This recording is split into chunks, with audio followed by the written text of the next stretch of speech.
زه ډېر وخت له ځانه پوښتنه کوم چې څنګه کولی شم په اداره کې ځان ته ښه مقام او لوړ ځای پیدا کړم.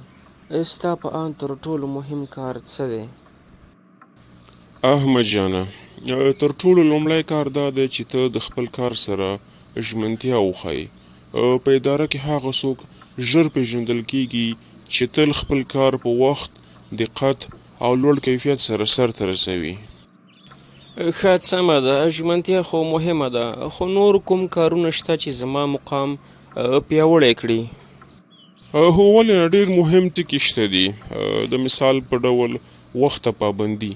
که ته وختي راځې، مشران پوهیږي چې ته مسؤلیت ته ارزښت ورکوې. دویم مهم ټکی هغه د همکارانو احترام ده. په یوه اداره کې خلک له احترامه ډېر خوند اخلي. همدارنګه دریم مهم ټکی د ستونزو د حل وړاندیزول دي. یوازې شکایت مه کوه، د حل لارې هم وړاندیز کړه. او همدارنګه څلورم مهم ټکی خپل مسلک سره مینه درلودل دي. که ستا په سترګو کې خپل مسلک ته مینه ښکاره شي، نور هم پر تا باور کوي. ډېره مننه. ځینې خلک وایي چې مهارتونه ډېر مهم دي. ستا له نظره کوم مهارتونه باید زده کړم؟ هو، دا سمه خبره ده. بدون له شکه مهارتونه ډېر مهم دي. څو اړین مهارتونه زه تاته روښانه کوم. لومړی، ارتباطي مهارتونه. د خلکو سره سمې خبرې، خلکو ته قناعت ورکول او خلکو ته ښه غوږ نیول. بل مهم او اړین مهارت چې ده هغه د کمپیوټري پروګرامونو مهارت ده. د مثال په ډول ورډ پروګرام، اکسل پروګرام، پاور پوینټ پروګرام او اوسنی عصر کې چې کومه ټکنالوژي ده د دغې زده کړه هم ډیره مهمه ده. همدارنګه بل مهم مهارت د رهبرۍ مهارت ده چې وکولای شي د ټیم رهبري وکړي. د خلکو هڅونه او د کار ویش مهم مهارتونه دي. همدارنګه بل مهم مهارت د یوې مسلې حل کول دي. د هرې ستونزې لپاره عملي او اغیزمنه لار پیدا کول. بل اړین مهارت هغه د ویناوالۍ مهارت دی. د غونډو پر مهال روښانه خبرې کول.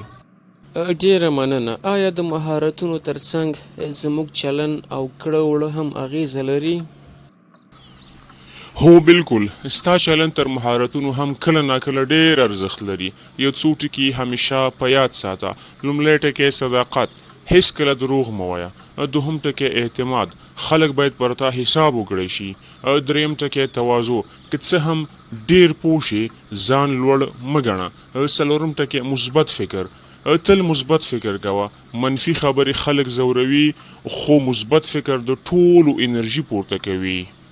ډېره مننه. که زه وغواړم چې مشران را باندې باور وکړي، څه باید وکړم؟ ډیره مهمه پوښتنه دې وکړله. تل د سپارل شوي کار ښه نتیجه ورکړه. که درته یو کار وسپارل شو، هغه په ښه شکل سره ترسره کړه. مشرانو ته داسې وښایه چې ته د نوي مسؤلیت لپاره تیار یې. همدارنګه د اداري رازونه وساته، ځکه دا د باور نښه ده. خپلې تېروتنې ومنه او د ښه کېدو هڅه یې وکړه. ځینې خلک ډېر کار کوي خو بیا هم لوړ مقام نه ترلاسه کوي. ولې؟ ډیره مهمه پوښتنه دې وکړله. ځکه چې یوازې ډیر کار کول کافي نه دي. ته باید هوښیار کار وکړې. زده کړه چې څنګه په لږ وخت کې ښه نتیجه ورکړې. د خپلې ادارې اهداف وپېژنه او خپل کار د هماغې موخې سره سم برابر کړه. همدارنګه خپله وده مه هېروه. کورسونه، روزنیز پروګرامونه او مطالعه وکړه. وروستۍ پوښتنه مې دا ده، که یو ځوان کارکوونکی غواړي په راتلونکي کې مدیر شي، کومه لاره باید خپله کړي؟